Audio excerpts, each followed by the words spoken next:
আলোচনার বিষয় সুখী দম্পতি। বিষয় কি? কথা বলে না। দম্পতি বোঝেন? বুঝেন?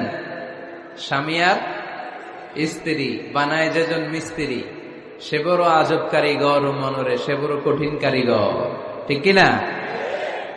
পৃথিবীর প্রথম দম্পতি হচ্ছে সাইয়েদনা আদম আলাইহিস সালাম আর হাওয়া আলাইহাস সালাম। পৃথিবীর প্রথম স্বামী আদম আলাইহিস সালাম, প্রথম স্ত্রী হাওয়া আলাইহাস সালাম। ওয়া কুলনা ইয়া আদম উসকুন আনতা ওয়া যাওজুকাল জান্নাহ। আল্লাহ বললেন, আদম তুমি আর তোমার জোড়া বা তোমার স্ত্রী দুজনে মিলে জান্নাতে থাকো। তাহলে ওনারা ছিলেন স্বামী আর স্ত্রী, ঠিক কিনা? তাহলে এই দাম্পত্য সম্পর্কটা এটা জান্নাতি সম্পর্ক। কি সম্পর্ক? উত্তর দিতে হবে। দৌলতপুরের ভাইরা রাগ করছেন আমার সাথে? শীত লাগতেছে? উত্তর দেওয়া যাবে আওয়াজ করে? হ্যাঁ, আওয়াজ করে উত্তর দিবেন, মুখে তালা মেরে বসে থাকা যাবে না। তাহলে পৃথিবীর প্রথম স্বামীর নাম কি? আদম আলাইহিস সালাম। পৃথিবীর প্রথম স্ত্রী হাওয়া আলাইহাস সালাম। এই দাম্পত্য সম্পর্কটা বড় মধুর, বড় গভীর, বড্ড ভালোবাসার, ঠিক কিনা? স্বামী আর স্ত্রী, স্বামী আর স্ত্রী, এই সম্পর্কটাকে আল্লাহ তাআলা কোরআনে পোশাকের সাথে তুলনা করেছেন। কিসের সাথে? পোশাক। আরবিতে বলে লিবাস। আরবিতে কি বলে? লিবাস। আল্লাহ বলেছেন, ও নারীরা তোমরা পুরুষদের জন্য পোশাক, আর ও পুরুষেরা তোমরা নারীদের জন্য পোশাক। পড়েন সুবহানাল্লাহ। পোশাকের বেসিকলি তিনটা কাজ। কয়টা? কেউ কথা কয় না। আরো জোরে বলেন, কয়টা? তো এখন আওয়াজ আসলো কোত্থেকে? আওয়াজ করে উত্তর দিবেন, চিল্লায় বলেন পোশাকের কাজ কয়টা? এভাবে শেষ পর্যন্ত খোঁচায় যেন সাউন্ড বের করা না লাগে, স্বপ্রণোদিত ভাবে উত্তর করবেন, ক্লাসের মতো হোক। তিনটা কাজ। এক নম্বর কাজ হচ্ছে পোশাক ইজ্জতের আবরু, লজ্জাস্থান ঢেকে রাখে, ঠিক কিনা? আমাদের লজ্জাস্থান ঢেকে রেখেছে আমাদের পোশাক। ঠিক তেমনি স্বামী তার স্ত্রীর ইজ্জত হেফাজত করে, স্ত্রী তার স্বামীর ইজ্জত হেফাজত করে, স্বামী তার স্ত্রীর চরিত্র হেফাজত করে, আর স্ত্রী তার স্বামীর চরিত্র হেফাজত করে। এজন্য আল্লাহ একে অপরের উদাহরণ দিতে যে লেবাস বা পোশাকের সাথে তুলনা দিয়েছেন। সুবহানাল্লাহ পড়েন। পোশাকের দুই নাম্বার কাজ হচ্ছে সৌন্দর্য। এই যে কত সুন্দর ডিজাইন করা, এমব্রয়ডারি করা পোশাক যখন আমরা পরি সুন্দর লাগে না? তেমনি পুরুষের চোখে নারী সুন্দর, নারীর চোখে পুরুষ সুন্দর, স্বামীর চোখে স্ত্রী সুন্দর, স্ত্রীর চোখে স্বামী সুন্দর। সুবহানাল্লাহ পড়েন। পোশাকের তিন নাম্বার কাজ হচ্ছে কমফোর্ট, আরাম দেয়া, প্রশান্তি দেয়া। শীতকালে এই যে আমরা ব্লেজার পরেছি, জ্যাকেট পরেছি, অনেকে চাদর গায়ে দিয়েছেন, কেউ মাথায় রুমাল দিয়েছেন, কেউ গলায় মাফলার দিয়েছেন, একটা উষ্ণ উষ্ণ আরাম আছে না নাই? আবার গরমের কালে পাতলা সুতি কটনের কাপড় পরলে একটা আরাম আছে না নাই? তাহলে পোশাক পরলে যেমনি আমাদের দেহ প্রশান্ত হয়, আরাম পাওয়া যায়, তেমনি স্বামী স্ত্রীর স্পর্শ পেলে সে আরাম পায়, তার হৃদয়টা প্রশান্ত করে দেয় কে? আবার স্ত্রী স্বামীর সঙ্গ পেলে তার মধ্যে প্রশান্তি এনে দেয় কে? এজন্য রব্বুল আলামিন বলেন, হুন্না লিবাসুল লাকুম ওয়া আনতুম লিবাসুল লাহুন্না। ও দুনিয়ার নারীরা, তোমরা হলে পুরুষদের জন্য পোশাক, পুরুষ হলো নারীদের জন্য পোশাক। সুবহানাল্লাহ পড়েন। পোশাক যেমনি ইজ্জত আবরুর হেফাজত করে, তেমনি স্বামী স্ত্রী একে অপরের ইজ্জত হেফাজত করে। পোশাক যেমনি সৌন্দর্য বাড়ায়, স্বামীর চোখে স্ত্রী সুন্দর, স্ত্রীর চোখে স্বামী সুন্দর। পোশাক যেমনি আরাম দেয়, স্বামী তার স্ত্রীর স্পর্শ পেলে, স্ত্রী তার স্বামীর স্পর্শ পেলে হৃদয়ে প্রশান্তি অনুভব করে, ঠিক কিনা? এজন্য দাম্পত্য জীবন, এখানে স্বামীও আছে স্ত্রীও আছে। ইংরেজিতে বলে কাপল, কাপল লাইফ। এই বিশ্ব সভ্যতা নির্মাণে নারী পুরুষ, স্বামী স্ত্রী দুইজনেরই অবদান আছে না নাই? এজন্য সুনানে তিরমিজির বর্ণনায় আল্লাহর হাবিব সাল্লাল্লাহু আলাইহি ওয়াসাল্লাম বললেন, আন-নিসাউ শাকাইকুর রিজাল। নারীরা হচ্ছে পুরুষের কাউন্টার পার্ট, নারীরা হচ্ছে পুরুষের পার্টনার, সহকর্মী, সহযোগী। এই বিশ্ব সভ্যতা নির্মাণে শুধু পুরুষদেরই অবদান নাই, নারীদের অবদান আছে না নাই? এজন্য কাজী নজরুল ইসলাম অসাধারণ লিখেছে, এ বিশ্বে যা কিছু মহান চিরকল্যাণকর অর্ধেক তার করিয়াছে নারী, অর্ধেক তার নর। তার মানে নর নারী, স্বামী স্ত্রী দুইজনেরই অবদান এই মানব সভ্যতায় আছে না নাই? এই সম্পর্কটাকে আল্লাহ লেবাসের সাথে তুলনা করলেন, মেটাফরিক্যালি, রূপক ভাবে আল্লাহ পোশাকের সাথে তুলনা করলেন। পোশাক যেমনি গায়ের সাথে লেগে থাকে, পোশাক যেমনি চামড়ার সাথে মিশে থাকে, স্বামী স্ত্রীর সম্পর্কটাও এরকম একাকার, মিলেমিশে, ভালোবেসে একাকার। স্বামী স্ত্রীর রিলেশনশিপ সম্পর্কটা অনেকটা হাত আর চোখের মতো। হাত ব্যথা পেলে চোখ দিয়ে পানি ঝরে, আবার চোখ দিয়ে পানি ঝরলে হাত সেই পানি মুছে দেয়, ঠিক কিনা? তাহলে সম্পর্কটা কেমন যেন হাত আর চোখের মতো। হাত কেটে গেলে পানি পড়ে কোন দিক দিয়ে? চোখ দিয়ে পানি ঝরে। আবার চোখ দিয়ে পানি ঝরলে চোখের পানি মোছার জন্য হাতের দরকার আছে না নাই? তাহলে একেবারে মিলেমিশে একাকার সুখী দাম্পত্য জীবন। স্বামী স্ত্রী এই জান্নাতি সম্পর্কটাকে কিভাবে উপভোগ করবে, কিভাবে একে অপরের সাথে ডিলিংস করবে, আচরণ করবে, এ ব্যাপারে কোরআন এবং সুন্নায় আমাদের জন্য গাইডলাইন দেয়া আছে না নাই? আমরা গাইডলাইন নিব কোরআন থেকে। কোত্থেকে? কোরআন থেকে আর সুন্নাহ থেকে। কারণ এই কোরআন আর সুন্নাহ আমাদেরকে সঠিক জীবন দর্শন শিখায়, কিভাবে এই পৃথিবীতে চললে পৃথিবীতেও সুখ, আবার আখেরাতেও সুখ, এর সব দিক নির্দেশনা কোরআনে আছে না নাই? তাহলে এই যে স্বামী স্ত্রীর দাম্পত্য জীবন, এক্ষেত্রে প্রত্যেককে আল্লাহ তাআলা কিছু দায়িত্ব দিয়েছে। আজকে দায়িত্বগুলোর ব্যাপারে আমরা শুনব। স্ব স্থানে থেকে প্রত্যেকেই, স্বামী যদি স্বামীর দায়িত্ব পালন করে, স্ত্রী যদি স্ত্রীর দায়িত্বটুকুন পালন করে, তাহলে দাম্পত্য জীবনটাকে জান্নাতি দাম্পত্য সুখ দিয়ে ভরে দিবে কে? আল্লাহ। আমাদের প্রত্যেকের দাম্পত্য জীবন সুখী হোক, সমৃদ্ধ হোক, আমরা চাই কি চাই না? অনেকে বলে হুজুর সুখ নাই, সুখ নাই, ঘরের ভেতরে গেলেই জাহান্নাম। আহা, কথা শোনে না আমার। আবার স্ত্রীরা বলে হুজুর দোয়া করবেন, পরকিয়া করে, খালি এসএমএস পাঠায়, আমারে ভাল লাগে না, এখন এখন অন্যদিকে ঘুরে। এরকম আসরা নাই? দুই দিক থেকে অভিযোগ। বোনদের জন্য কোনো প্যান্ডেল ট্যান্ডেল আছে নাকি আজকে?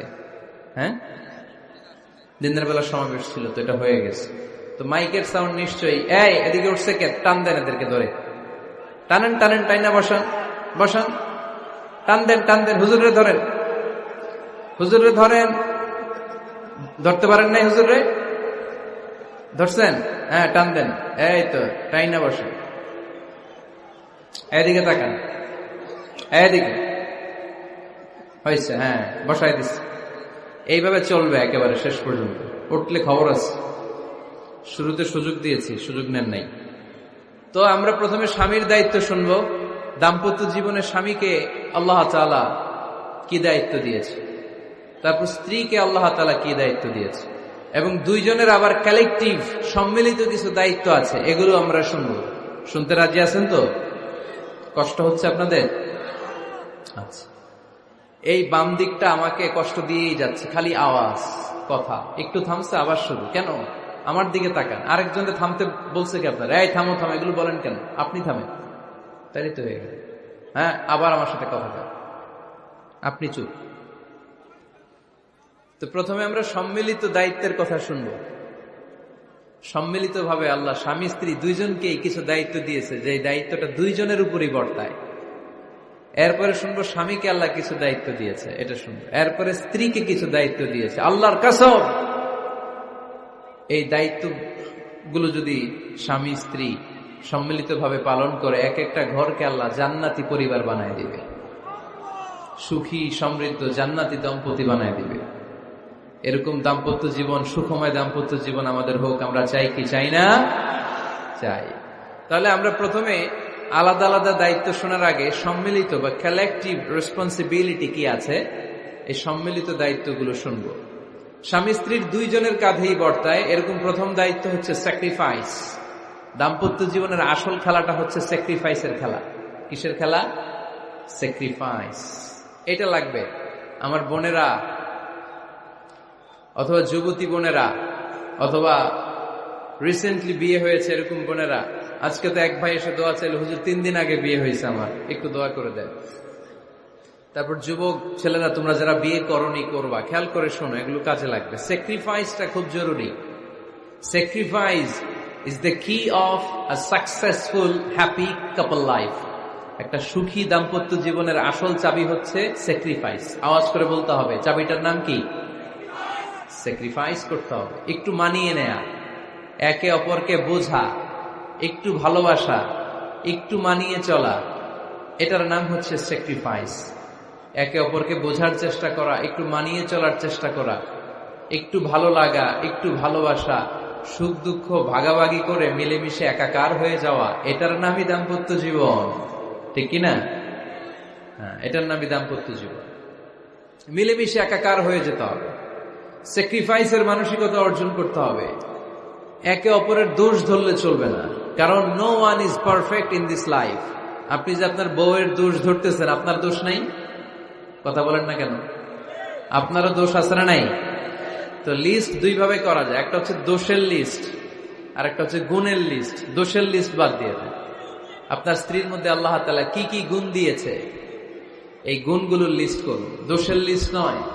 দাম্পত্য জীবনটাই এমন, কখনো ঝগড়া, কখনো হাসাহাসি, কখনো মেঘ, কখনো বৃষ্টি, আছে না নাই? হয় না এরকম? আপস এন্ড ডাউনস, মাঝে মাঝে একটু ঝগড়া, মাঝে মাঝে আবার ভালোবাসা, আবার খুনসুটি, এগুলো মিলেমিশে একাকার করে স্যাক্রিফাইস দিয়ে একে অপরকে জয় করে নিতে হয়। কারণ no one is perfect in this world. এই পৃথিবীতে কেউই পারফেক্ট না। আপনি আপনার বউয়ের দোষ খুঁজলে আপনারও দোষ আছে না নাই? কেউ দোষমুক্ত নয়। এজন্য দোষ না খুঁজে আমরা স্যাক্রিফাইস করব। দাম্পত্য জীবনের এটাকে সুখী সমৃদ্ধ করার এক নাম্বার চাবিকাঠি হচ্ছে স্যাক্রিফাইস। এইদিকে কয়েকটা হচ্ছে, এগুলো টান দেন, বসান বসান বসান বসান। এই যে লাল গেঞ্জি, এটারে বসান, পিছনে সবুজ গেঞ্জি বসান, টাইনা বসান না, আমি বলছি বসান, টান দেন ওরে ধরে, টানেন সবাই মিলে, টান দেন ওরে, হ্যাঁ বসান, হ্যাঁ ধাক্কা মারেন, সাবাস, হ্যাঁ ঠিক আছে। এই বসাইতে পারে না, লাল গেঞ্জি চলে যাইতেছে, ওরে ধরো, এই ঠিক আছে, বসছেও, ঠিক আছে, বসছে, ফাইন, আমার দিকে তাকান, বসে গেছে। কষ্ট পাইতেছেন আপনারা? তো যে শেষ করে দেই তাইলে, হ্যাঁ শুনবেন তো? ওঠা বসা কেন? সময় দিছিলাম, ওই সময় যান না কেন? পুরো বাংলাদেশটা এরকম ক্যাওস, কেউ নিয়ম মানতে চায় না। যেতে বলছি যায় না, এরপরে কথা শুরু করছে, এখন ওঠা শুরু করছে। তো শৃঙ্খলা আপনি কোথায় কাজে লাগাবেন? এটা কোরআনের মাহফিল, এখানে নীতির কথা শোনানো হয়। তো এখানে যা চলবে সব নীতি মেনেই চালাতে হবে, ঠিক কিনা? অনিয়ম করতে পারবেন না আপনি। আর এখানে তো ওনারা স্বাধীনতা ঘোষণা করছে, আলাদা হয়ে যাবে এরা, আপনারা স্বাধীন হয়ে যান। হয়েছে? এদিকে তাকান। তাহলে সুখী দাম্পত্য জীবনের এক নম্বর চাবির নাম কি? স্যাক্রিফাইস। চিল্লায় বলতে হবে, সেটা কি? তাহলে হাজব্যান্ড ওয়াইফ দুইজনই স্যাক্রিফাইস করবেন। এই যে ভাই, আল্লাহর দোহাই লাগে, আল্লাহর দোহাই। এই দৌলতপুরের ব্যাপারে খুব খারাপ একটা ইমপ্রেশন নিয়ে আমি যাব আপনাদের কারণে। আপনারাই আপনাদের দৌলতপুরের বদনামের জন্য যথেষ্ট। আরেকজনের বসানোর দরকার নেই, নিজেই বসেন, কাউরে ইঙ্গিত করার দরকার নেই, কোথাও লাইট মারার দরকার নাই, লাইট বন্ধ করে নিজেই বসে যান, বসেন।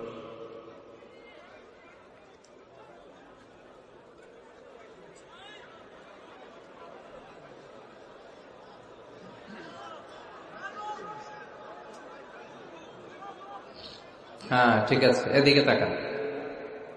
দাম্পত্য জীবনকে সুখী করার 2 নাম্বার কালেকটিভ ফর্মুলা হচ্ছে ঝগড়া করা যাবে না। ঝগড়া আপনারা করেন নাকি ভাবির সাথে? ভাবির সাথে ঝগড়া করেন কে কে? দেখি হাত তোলেন।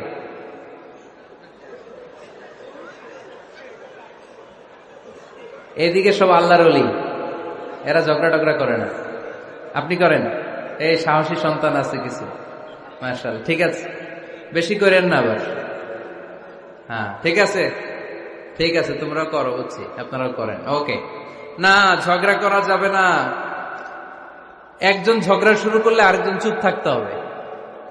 দুইজনই ঝগড়া করলে, দুইজন রেগে গেলে ঝামেলা আসরা নাই।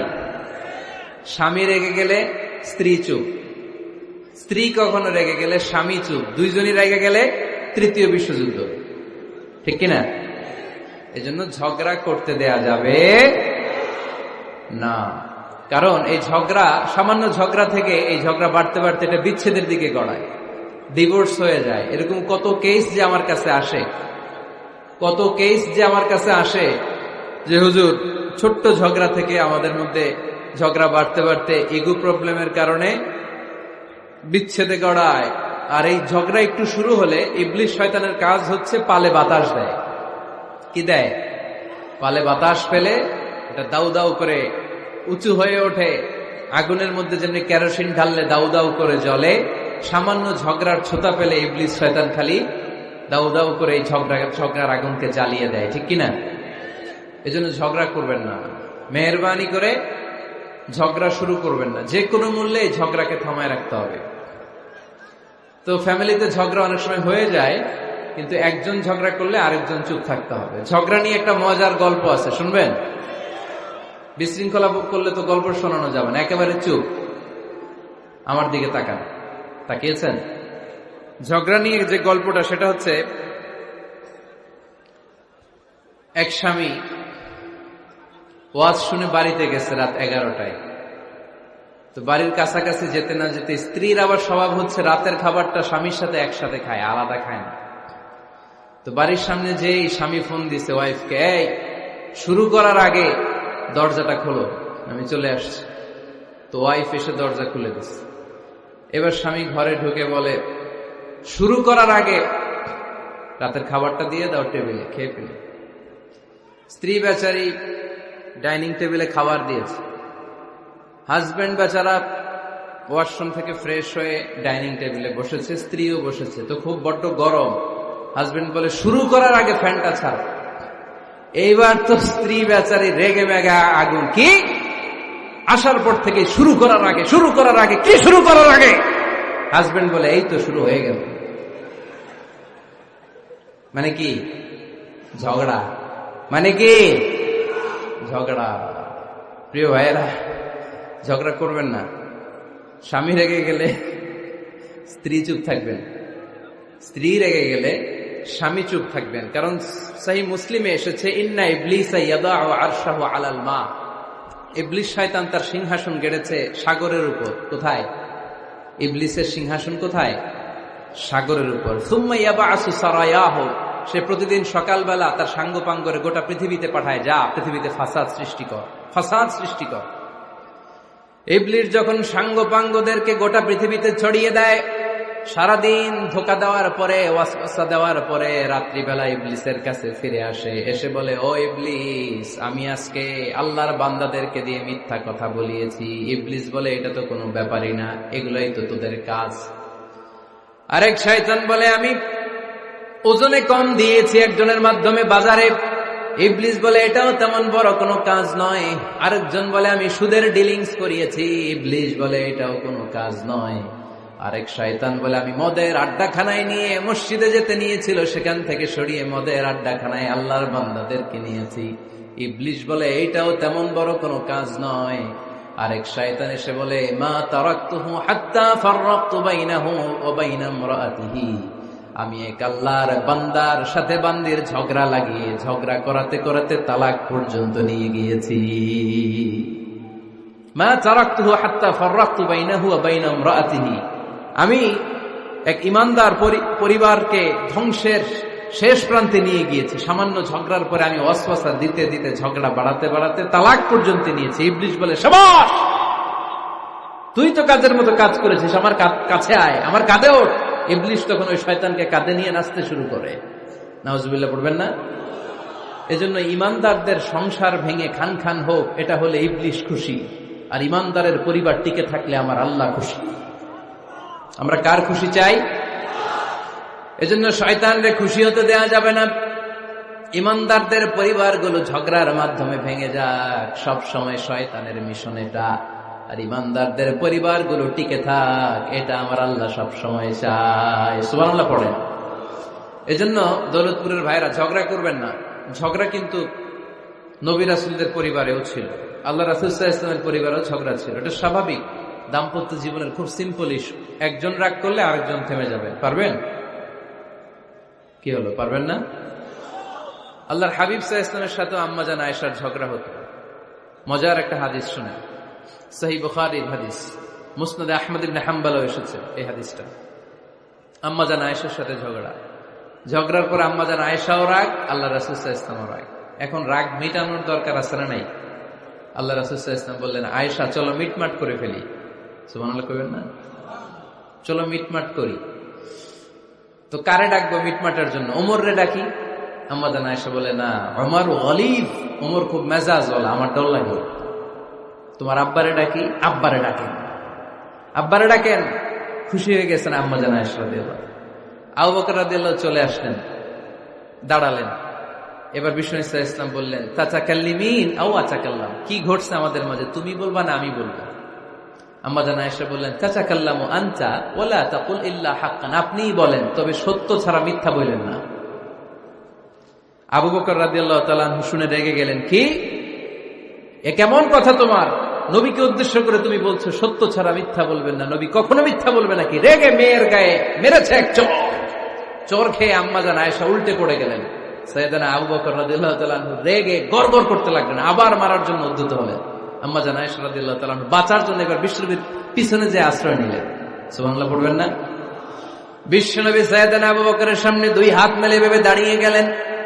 আল্লাহর হাবিব যখন আম্মাজান আয়েশাকে বাঁচানোর জন্য দুই হাত উঁচু করে দাঁড়িয়ে গেলেন, সাইয়েদনা আবু বকর থেমে গেলেন। সাইয়েদনা আবু বকর এই পরিস্থিতি দেখে ঘর থেকে বের হয়ে ঘরের বাইরে দাঁড়ালেন। এবার আল্লাহর রাসূল সাল্লাল্লাহু আলাইহি ওয়াসাল্লাম আম্মাজান আয়েশাকে তুললেন, বললেন, ইয়া আয়েশা কাইফা রাআইতিনি আনকাসতুকি মিনার রাজুল, দেখলা নাকি কেমন করে আমি তোমার বাবার হাত থেকে তোমারে বাঁচালাম? আজকে আমি যদি সামনে দাঁড়িয়ে না বাঁচাতাম, তোমার বাবা তোমারে একেবারে মেরেই ফেলতো। সুবহানাল্লাহ পড়ে। দেখছো আয়েশা, আমি বাঁচাইলাম তোমারে, আমার সাথে ঝগড়া করো, আমি বাঁচাইলাম। এই কথা শুনে আম্মাজান আয়েশা রাদিয়াল্লাহু তাআলা লজ্জায় পড়ে হেসে দিলেন। সুবহানাল্লাহ পড়বেন না? এত আস্তে সুবহানাল্লাহ। লজ্জায় হেসে দিলেন। বিষ্ণু ঈসা ইসলাম এবার হেসে দিলেন। দুইজনের হাসাহাসি শুনে বাইরে থেকে আবু বকর রাদিয়াল্লাহু তাআলা আনহু হাসির আওয়াজ শুনে অবাক, কিরে এতক্ষণ যুদ্ধ, এখন আবার হাসি কেন? হাসে দেখার জন্য সাইয়েদনা আবু বকর রাদিয়াল্লাহু তাআলা আনহু ঘরের ভেতরে ঢুকলেন। ঢুকে দেখেন আম্মাজান আয়েশাও হাসে, বিশ্বনবীও হাসে, সাইয়েদনা আবু বকর হেসে দিলেন। আরশের উপর থেকে খুশি হয়ে গেলেন কে? এবার সাইয়েদনা আবু বকর বলেন, ইয়া রাসূলুল্লাহ, ইয়া হাবিবাল্লাহ, আশরিকানি ফি সিলমিকুমা কামা আশরাকতুমানি ফি হারবিকুমা। নবী গো, আপনাদের দুইজনের মধ্যে যুদ্ধ লাগলে যেমনি মিটমাট করার জন্য আপনি আমারে ডাকেন, আপনাদের এই আনন্দ ঘন মুহূর্তগুলোতে শরীক হওয়ার জন্য মাঝে মাঝে আমারে ডাইকে। সুবহানাল্লাহ পড়েন। আপনাদের মধ্যে যুদ্ধ লাগলে সন্ধি করার জন্য যেমনি আমারে ডাকেন, আপনারা যখন আনন্দ ঘন পরিবেশ এরকম খুনসুটি করেন, হাসাহাসিতে মেতে ওঠেন, তখন একটু আমারে রাইখেন। সুবহানাল্লাহ পড়বেন না? দেখেন, আল্লাহ রাসূল সাল্লাল্লাহু আলাইহি ওয়াসাল্লাম পৃথিবীর সবচেয়ে শ্রেষ্ঠতম মানুষ। উনাদের পরিবারেও ঝগড়া হতো, কিন্তু এই ঝগড়া কোনোদিন তালাক পর্যন্ত গিয়েছে? কথা বলেন না কেন? আল্লাহর হাবিব সাল্লাল্লাহু আলাইহি ওয়াসাল্লাম তার কোন স্ত্রীকে তালাক দিয়েছেন? প্রায় আম্মাজান আয়েশার সাথে রাগারাগি হতো। আল্লাহর হাবিব সাল্লাল্লাহু আলাইহি ওয়াসাল্লাম বলতেন, আয়েশা, কখন তুমি রেগে থাকো সেটাও আমি জানি, কখন তুমি আমার উপর খুশি থাকো সেটাও আমি জানি। ইয়া আয়েশা, ইন্নী লা আ'লামু ইযা কুনতি আন্নী রাদিয়া ওয়া ইযা কুনতি আলাইয়া গাদবা। আয়েশা, কখন রেগে থাকো তাও বুঝি, কখন খুশি থাকো তাও বুঝি। আম্মাজান আয়েশা বললেন, ইয়া রাসূলুল্লাহ, কেমনে বোঝেন? বিশ্বনবী বললেন, তোমার দোয়ার বাক্যগুলো শুনো বুঝি। যখন তুমি আমার উপরে খুশি থাকো তখন দোয়ার সময় তুমি এভাবে বলো, রব্বি মুহাম্মদ, ও মুহাম্মাদের রব, আপনি আমাদের সব গুনাহ মাফ করে দেন। আর যখন তুমি আমার উপর রেগে থাকো তখন তুমি মুনাজাতের সময় বলো, রব্বি ইব্রাহিম, ইব্রাহিমের রব, আপনি আমাদেরকে ক্ষমা করে দেন। তার মানে যখন তুমি রেগে থাকো তখন দোয়ার সময় আমার নামটা মুখে নিতে চাও না। সুবহানাল্লাহ পড়েন। তখন তুমি দোয়ার সময় অন্য নবীর নাম নাও। আম্মাজান আয়েশা বললেন, ইয়া রাসূলুল্লাহ, মা আহাজুরু ইল্লা ইসমাক, আমি তো শুধু নামটাই সরাই, আমার মুখ থেকে কেবল আপনার নামটাই সরায় রাখি, আমার হৃদয় থেকে কখনো আপনারে সরাতে পারি না। আমার হৃদয় জুড়ে আপনি, মা আহাজুরু ইল্লা ইসমাক, নবী হে, আমি শুধু দোয়ার সময় রাগের মাথায় আপনার নামটা বাদ দেই, হৃদয় থেকে তো আপনারে বাদ দিতে পারি না। সুবহানাল্লাহ পড়বেন না?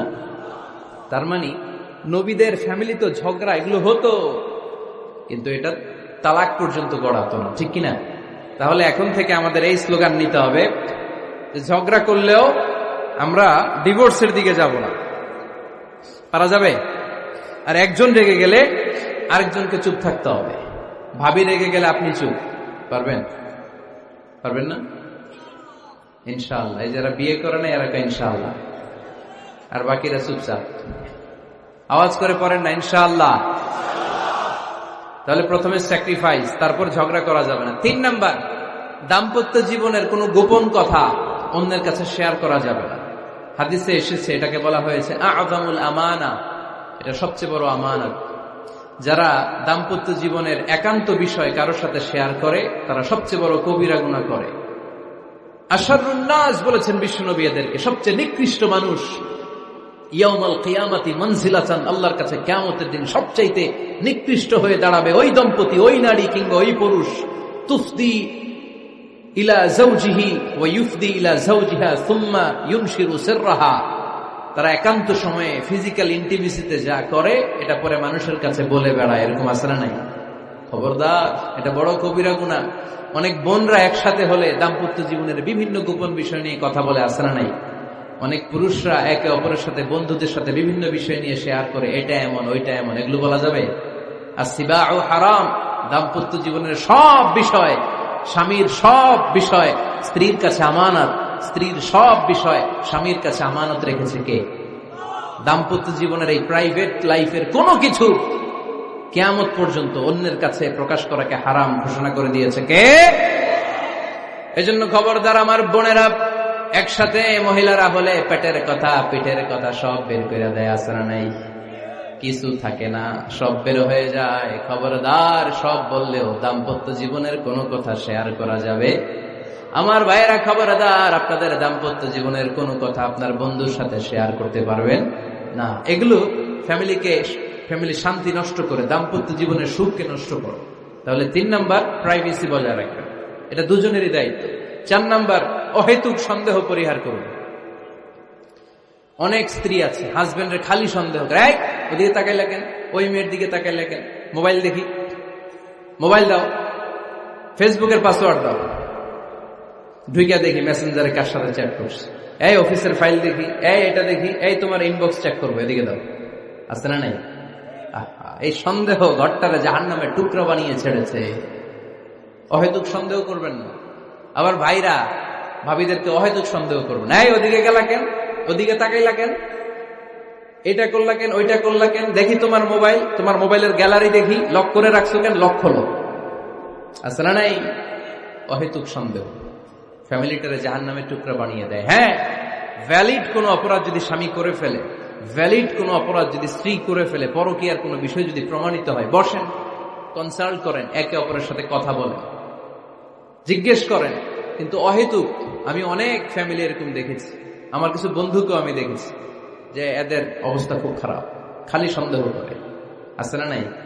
এই সন্দেহের রোগটা বড় রোগ, এই রোগ থেকে বেরিয়ে আসতে হবে। অহেতুক সন্দেহ করা যাবে না। 5 নাম্বার, হাজব্যান্ড ওয়াইফের দায়িত্ব হচ্ছে একে অপরের সহযোগী হতে হবে, সহকর্মী। আল্লাহর জান্নাত পাওয়ার ক্ষেত্রে একে অপরের সহযোগী। আপনি একা জান্নাতে যাবেন, ভাবি জাহান্নামে, এটা আপনি চান? জি না, আওয়াজ নাই আমগো গলায়। আপনি এটা চান? ভাবি একা জান্নাতে যাবে, আপনি যাবেন না, এটা ভাবি চায়? চায় না। তাহলে গেলে একসাথেই যান না, একসাথেই যান, একসাথেই যাবেন, আলাদা না। এজন্য আল্লাহর আনুগত্যে, আল্লাহর ইবাদতে, দাম্পত্য জীবনে একে অপরের সহযোগী হতে হবে। স্বামী ভুল করলে স্ত্রী সুন্দর করে শুধরে দিবে, স্ত্রী ভুল করলে স্বামী শুধরে দিবে। ফজরের সময় স্ত্রী হাজবেন্ডকে ডেকে দিবে, উঠতে না চাইলে ঠান্ডা পানির ছিটা দিবে। কারণ জান্নাতে একা যাওয়া যাবে না, গেলে দুইজনই যাবে। কথা কয় না? দুইজনেই জান্নাতে যাওয়ার দরকার আছে না নাই? যত বেশি আপনারা আল্লাহর আনুগত্যে আগাতে পারবেন, তত আপনাদের মহাব্বত বাড়াই দিবে কে? এই যে হাজবেন্ড ওয়াইফের ভালোবাসাটাকে বলে লাভ পিরামিড। কি pyramid? Love pyramid, like triangle, ত্রিভুজ আকৃতির। হাজবেন্ড ওয়াইফের ভালোবাসাটা ত্রিভুজ আকৃতির। The closer the couple comes to Allah, the closer they comes to each other. Husband wife যত বেশি আল্লাহর কাছে যাবে, তারা নিজেরাও নিজেদের তত কাছে যাবে। হাজবেন্ড ওয়াইফ আল্লাহর সম্পর্ক থেকে যত দূরে সরে যাবে, তারা নিজেরাও নিজেদের থেকে তত দূরে সরে যাবে। ঠিক কিনা? ত্রিভুজ চিনেন আপনারা? হ্যাঁ, এই জিওয়, কয়েকজন জিওয়, আপনারা ত্রিভুজ চিনেন না? চিনি। জি হয়, ঠিক আছে। ত্রিভুজের কয় কোণা? হ্যাঁ, 3 কোণা। এই যে এরকম লাভ পিরামিড, 3 কোণা। এই উপরের কোণায় আল্লাহর অবস্থান, আর এই কোণায় স্বামী, এই কোণায় স্ত্রী। তো তারা আল্লাহর দিকে যত যাবে নিজেরাও তত কাছে যাবে, আর তারা আল্লাহর সম্পর্ক থেকে যত দূরে চলে যাবে নিজেদের মধ্যে দূরত্ব বাড়তে থাকবে। ঠিক কিনা? পিরামিডটা বুঝতে পারছেন? ত্রিভুজ আকৃতির সম্পর্কটা লাভ পিরামিড এরকম, 3 কোণা। উপরের কোণায় থাকে আল্লাহ, এদিকে স্বামী, এদিকে স্ত্রী। তারা যদি আল্লাহর কাছে উভয়ে যেতে চায়, উভয়ে কাছাকাছি আসতেছে না? কথা বলেন না কেন? আর আল্লাহর আনুগত্য ইবাদত থেকে দুইজন যদি দূরে সরে যায়, তাহলে দুজনের দূরত্ব বাড়িয়ে দেয় কে? এজন্য স্বামী হবে স্ত্রীর সহযোগী, সহকর্মী। নামাজের সময় একে অপরকে ডেকে দিবেন, মোবাইলে অ্যালার্ম দিয়ে রাখবেন। স্বামী স্ত্রীরে ডাকেন, স্ত্রী স্বামীরে ডাকেন। স্বামী স্ত্রীকে কোরআন তেলাওয়াত শোনাবেন, স্ত্রী স্বামীরে কোরআন তেলাওয়াত শোনাবেন। ফ্যামিলিটারে জান্নাতি ফ্যামিলি বানায় দিবে কে? তাহলে এই 5টার দায়িত্ব কালেকটিভ রেসপন্সিবিলিটি, স্বামীর উপরও বর্তায়, স্ত্রীর উপরও বর্তায়। এগুলো মেনে চললে দাম্পত্য জীবন সুখকর করে দিবে কে? মনোযোগ আছে? কষ্ট হচ্ছে? এবার আমরা হাজবেন্ডের দায়িত্ব শুনব।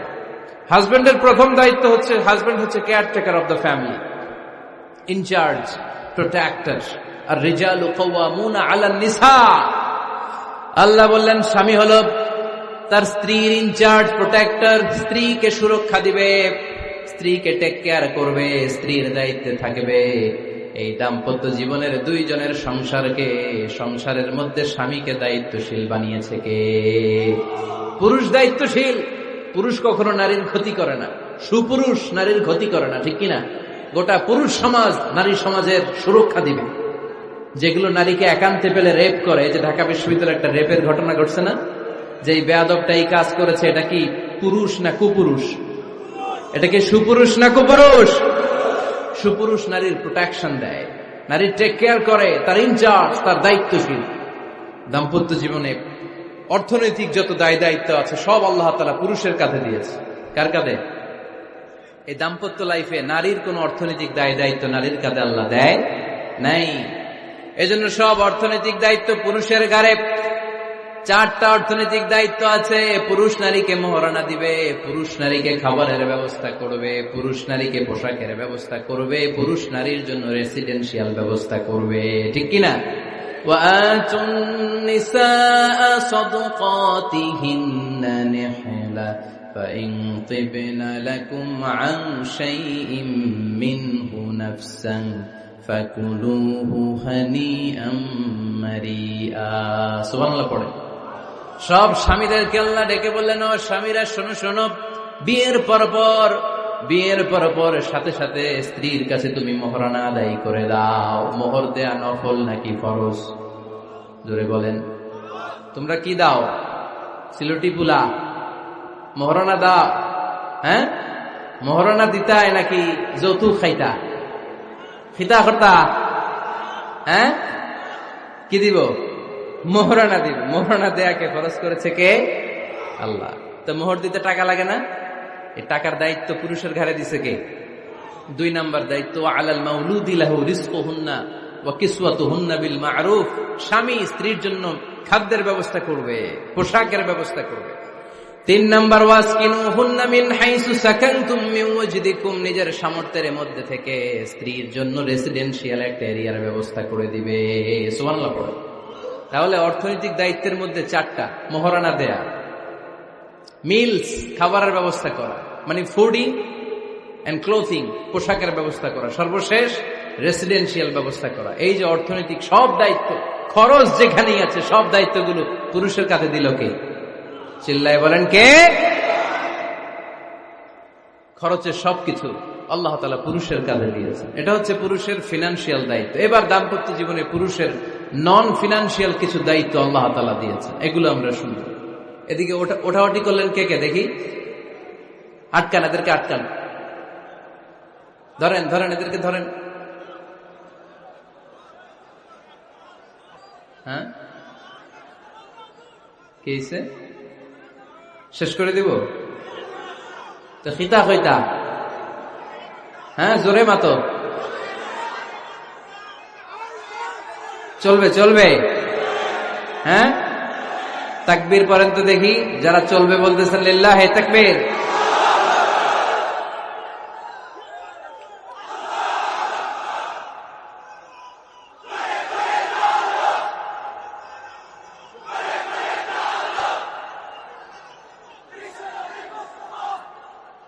মাশাআল্লাহ, মাশাআল্লাহ।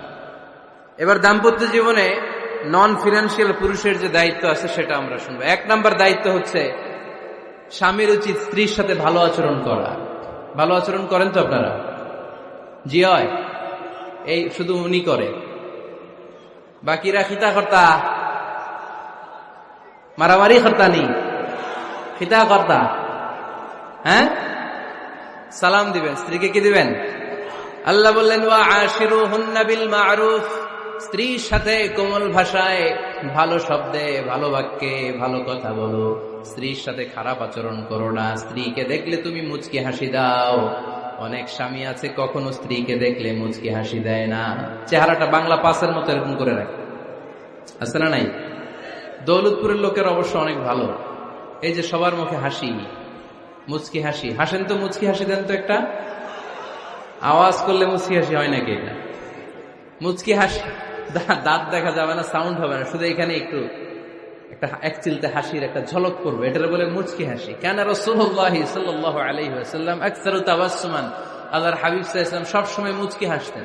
অনেকে আছে চেহারা গোমরা করে রাখে, জীবনেও হাসে না, এরকম আছে না নাই? দেখছেন এরকম আছে?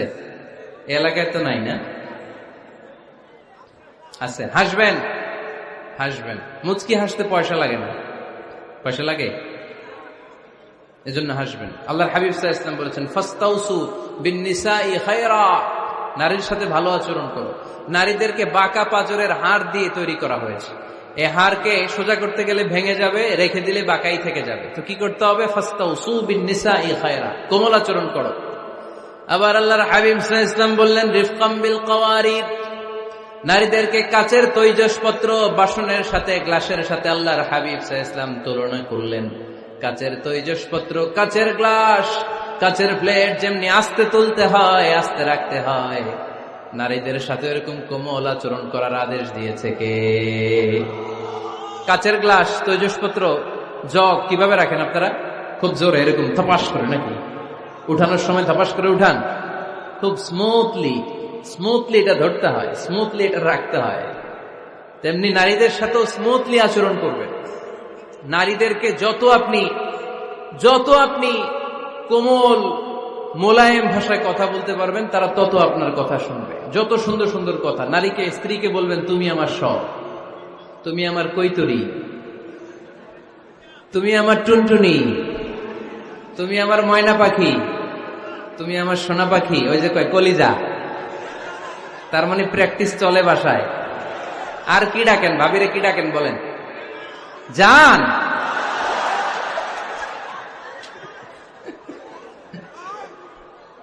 জান ডাকেন। আর ভাবি কি ডাকে আপনাদেরকে? বাবু। কি ডাকে? বাবু ডাকে। আর কি ডাকে? হ্যাঁ, বেবি। পোলাপান কত দুষ্ট দেখছেন, বেবি ডাকে নাকি? স্বামী স্ত্রীর মধ্যে এই সোহাগপূর্ণ, এই ভালোবাসাপূর্ণ এই ডাকাডাকিতে কোনো গুনাহ নাই, আছে সওয়াব। এগুলো দাম্পত্য জীবনকে সুখময় করে, ঠিক কিনা? তাহলে স্ত্রীদের সাথে কোমল আচরণ করতে হবে, 1 নাম্বার দায়িত্ব। 2 নাম্বার দায়িত্ব, স্ত্রীর সেক্সুয়াল ডিজায়ারকে ফুলফিল করতে হবে। সেনসিটিভ, যেগুলো ব্যাখ্যা করে বোঝানো কঠিন। আপনারা বুঝবেন যারা ম্যাচিউরড, মোর দেন 18 ইয়ার্স, যারা 18+ যাদের বয়স, সেক্সুয়াল ডিজায়ার ফুলফিল করা হাদিসে এসেছে, এটা স্বামীর দায়িত্ব।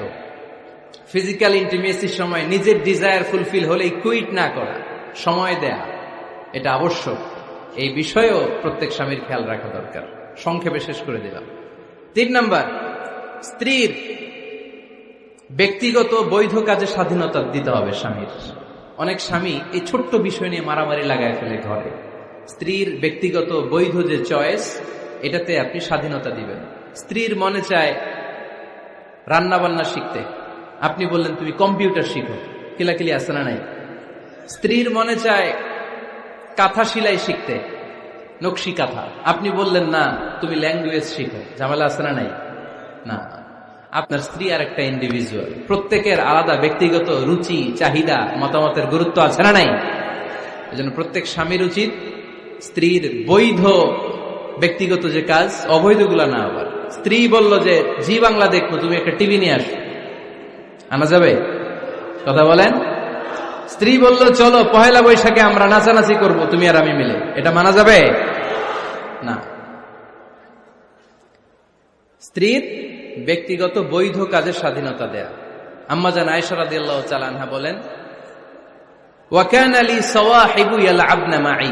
বুখারীর বর্ণনা, আমি যখন আল্লাহর হাবিব সাল্লাল্লাহু আলাইহি ওয়াসাল্লামের বাড়িতে বউ হয়ে আসলাম, আমার কিছু খেলার সাথী ছিল। আমি কাপড় দিয়ে পুতুল বানাতাম আর ঘোড়া বানাতাম, এগুলো দিয়ে খেলতাম। আমার সাথীরা আসলে রাসূল সাল্লাল্লাহু আলাইহি ওয়াসাল্লাম ঘরের পর্দা নামিয়ে দিয়ে আমার জন্য ঘরটা ছেড়ে দিত। সুবহানাল্লাহ কইতে পারলেন না? আল্লাহর হাবিব সাল্লাল্লাহু আলাইহি ওয়াসাল্লাম কখনো বলতেন না আয়েশা তোমার বান্ধবীরা যেন ঘরে না আসে, কখনো বলতেন না আয়েশা আমি নবী মানুষ, তুমি নবীর বউ, তুমি কেন পুতুল দিয়ে খেলো, তুমি যেন কাপড় দিয়ে পুতুল বানাও, কেন ঘোড়া বানাও, এগুলো বন্ধ করো। কোনদিন বিশ্বনবী আম্মা জান আয়েশা রাদিয়াল্লাহু তাআলা আনহার পুতুল খেলায় বাদ সাধেন নাই, সাথীদের সাথে খেলাধুলায় কখনো বাধা দেন নাই। সুবহানাল্লাহ পড়েন। ছোট্ট মেয়েদের জন্য কাপড়ের পুতুল দিয়ে খেলাধুলা করা এটা জায়েজ, কারণ ছোট্ট মেয়েরা দেখবেন পুতুল বানায়, এটারে দুধ খাওয়ায়, এটার জন্য রান্না করে, এটারে গোসল করায়, এটাকে